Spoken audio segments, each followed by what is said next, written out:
নমস্কার বন্ধুরা, আমি পলাশ বিশ্বাস আর আপনারা দেখছেন পলাশ বিশ্বাস ভিডিওস। আশা করি আপনারা প্রত্যেকে ভালো আছেন আর আপনাদের বাগানের গাছগুলিও ভীষণ ভীষণ ভালো আছে। বন্ধুরা, থাম্বনেল আর টাইটেল দেখে ঠিকই বুঝতে পেরে গেছেন যে আজকে কোন বিষয় নিয়ে আলোচনা করব। হ্যাঁ বন্ধুরা, ইনকা গাঁদা গাছে একদম এই খাবারটা দিলে ঠিক যেভাবে ফুল দেখছেন, ফুলের চাদরে মুড়ে রয়েছে গাছগুলো, সেই বাঁদিকে যেগুলো দেখছেন এগুলো একটা 2 ফুট 2.5 ফুটের মতন বেডের উপরে রয়েছে গাছগুলো, আর নিচের যেগুলো রয়েছে দেখছেন পাঁচিলের রেলিংয়ের ধারে যেগুলো, ওগুলো টবে আছে। তো এই যে প্রচুর পরিমাণে ব্যাপকভাবে যে ফুল কোন খাবার দিলে আপনারা গাছ থেকে পাবেন, আজকের স্টেপ বাই স্টেপ সেই কেয়ারটাই দেখাবো। এবং আমার যারা ইনকা গাঁদার আগের ভিডিও দেখেছেন, যে মাটিতে, টবের মাটিতে যে শেষ খাবার যেটা দেওয়ার মিক্সড খাবার, সেই খাবারটা দিয়েছি। দেওয়ার পরে কিন্তু এই পরিচর্যাগুলো করতে হবে। তার কারণ ম্যাক্সিমাম যারা ছোট থেকে গাছ করছেন, একদম মানে যেগুলো থামপটের গাছ, সেই সব গাছে কিন্তু এখনও ফুল আসেনি বা হালকা 2-1টা কুঁড়ি দেখা পাওয়া যাচ্ছে। তো গাছ কিভাবে ঝোপালো করতে হবে সেটা আগেই দেখিয়েছি, যে কুঁড়ি কেটে দিতে হবে, মাথা কেটে দিতে হবে, তাহলে গাছ ঝোপালো হবে। আর এইটা যেটা দেখছেন, যে এখন যে ভিডিওটা দেখছেন, এটা আমার গত বছরের মানে গাছের ছবি, মানে ভিডিও। তো এখনও এইভাবে আসেনি, 2-1টা গাছে এইরকম ফুল সবে আসতে শুরু করেছে, যেগুলো একদম প্রথমের দিকে বসিয়েছিলাম। তো সেইগুলোয় কয়েকটায় কুঁড়ি এসছে এবং গাছের ফুল ছাড়ছে। তো অনেকে বলেন যে যখন কালার বোঝা যায় তারপরে আর খাবার দিতে নেই, কিন্তু আমি বন্ধুরা একটু আলাদাভাবে বরাবরই গাছ করি। তো আপনারা চাইলে ট্রাই করতে পারেন একটা গাছে এই ইনকা গাঁদার, আমি যেভাবে বলবো আশা করি উপকার পাবেন। আমি কিন্তু খাবার দিই, অর্থাৎ গাছ যখন ফুল দেবে বা কুঁড়ি আসবে, তখন কিন্তু গাছের একটা এক্সট্রা এনার্জি বা পাওয়ারের প্রয়োজন হয়। আর গাঁদা ফুল গাছে আপনারা দেখবেন যখনই ফুলের মুখ ছাড়ছে বা এরকম কালার আসছে বা ফুল ফুটছে, তার পাশাপাশি কিন্তু অজস্র, ডান দিকে দেখুন যেরকম ছোট্ট কুঁড়ি দেখা যাচ্ছে, ওরকম ছোট্ট কুঁড়িও থাকে। দেখা যায় যে প্রথমের দিকের যে ফুলটা ফুটছে সেটা বড় হয় এবং তারপরে কিন্তু আর ফুলগুলো সেই আকারের হয় না। তো আজকের আমি যেভাবে বলবো, একটা টবে এই বছর শীতটা কেয়ার করতে পারেন। যারা আমার চ্যানেলের নতুন ভিউয়ার্স, হয়তো বিশ্বাস সেভাবে আসবে না, তারা কিন্তু একটা টবে কেয়ারটা করে যেতে পারেন। আর যারা পুরনো ভিউয়ার্স, তারা তো জানেনই যে কীভাবে কেয়ারটা করতে হয়, কারণ আমি দেখাই আর রেজাল্টও আপনারা পান। তাহলে আজকে দেখুন, এই গাছগুলো যখন পরে বসিয়েছি, কুঁড়ি কেটে দিয়েছিলাম, মাথা ছেঁটে দিয়েছিলাম, তারপরে কিন্তু এই রকমভাবে গাছগুলো ঝোপালো হয়ে গেছে। তাহলে এইবারে আমাদের ফুল নিতে হবে, এবং ফুল নিতে গেলে বা কুঁড়ি 2-1টা এসেওছে গাছে, তো কি খাবার দেব সেই ফুলের জন্য, ফুল বড় হওয়ার জন্য, এবং অবশ্যই তার পাশাপাশি গাছের বৃদ্ধি চলতেই থাকবে। তো সেটার জন্য যে খাবারটা দিতে হবে সেইটা এবারে আজকের ভিডিওতে আমি বলে দেব। তাহলে সপ্তাহে 2বার করে একদম পাতলা করে যে সরিষার খোল পচা জল, সেটা চলবে। মানে সরিষার খোলের সাথে আপনারা, যে আমি যেটা দেখিয়েছি চা পাতা যেটা মেশানো জল দেখিয়েছিলাম, সেইটা আর দেবেন না। সরিষার খোল পচা জলটা, শুধু প্লেন সরিষার খোল পচা জল আপনারা টবের মাটিতে প্রদান করবেন। তার পাশাপাশি সপ্তাহে 2বার করে তো সরিষার খোল পচা জল দিচ্ছেন, তার পাশাপাশি আলুর খোসা, পেঁয়াজের খোসা এবং কলার খোসা, এই 3টে জিনিস আপনারা নিয়ে পচাবেন।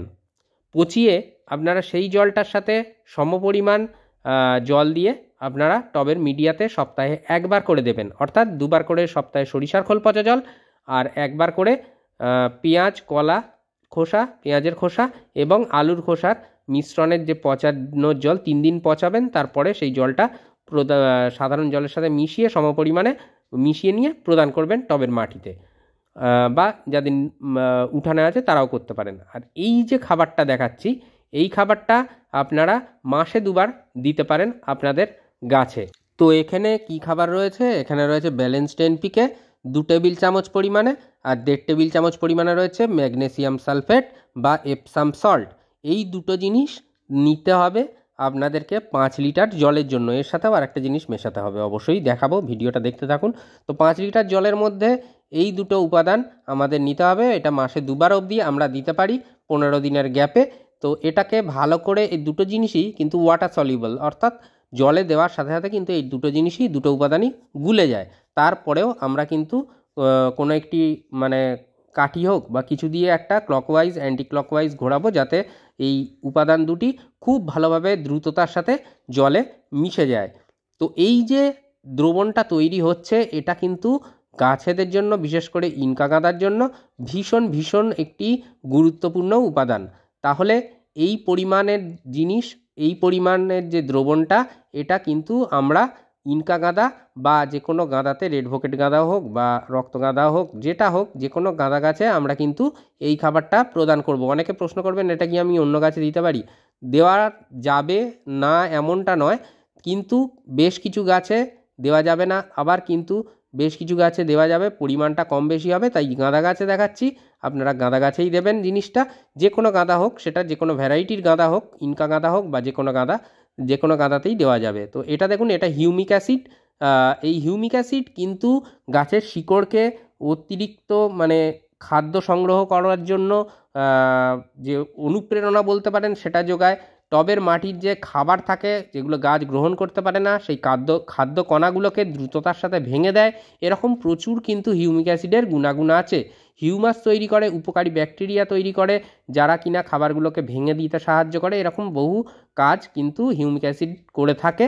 তাহলে এই হিউমিক অ্যাসিড আমরা নিয়ে নেব, এই জলটার সাথেই মিশিয়ে দেবো। আলাদা করে দেওয়া যেতে পারে, যারা আলাদা করে দিতে পারবেন তারা এই যে দ্রবণটা দেখালাম, এই দ্রবণটা দেওয়ার একদিন পরে আপনারা কিন্তু এই হিউমিক অ্যাসিড আলাদা করেও জলে গুলে দিতে পারেন।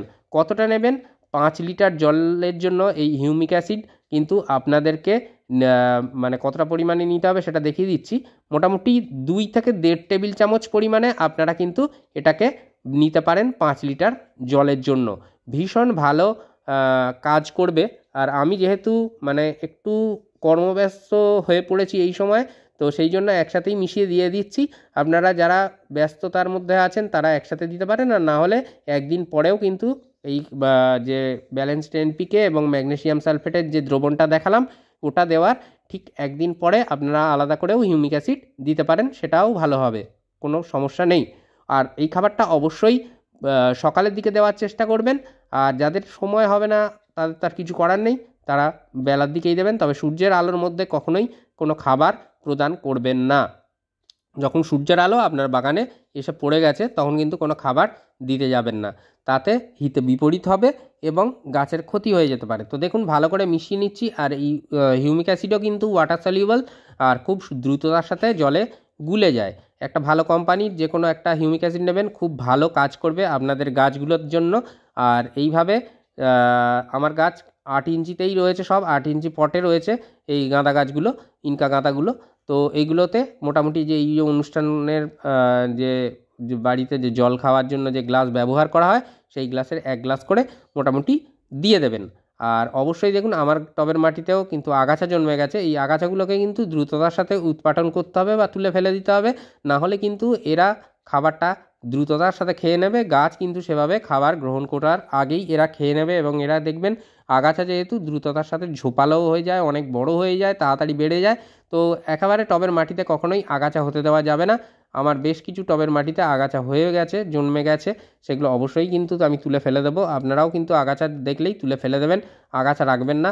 তাতে করে গাছ কিন্তু খাবার যেগুলো দেওয়া হয় সেগুলো সঠিকভাবে গ্রহণ করতে পারে না।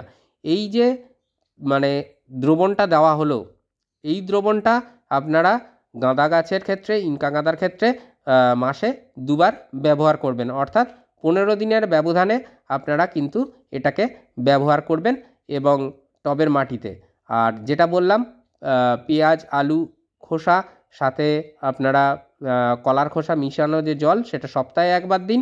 আর অবশ্যই সরিষার খোল পচা জল পাতলা করে আপনারা দিতে থাকবেন সপ্তাহে 2 বার করে।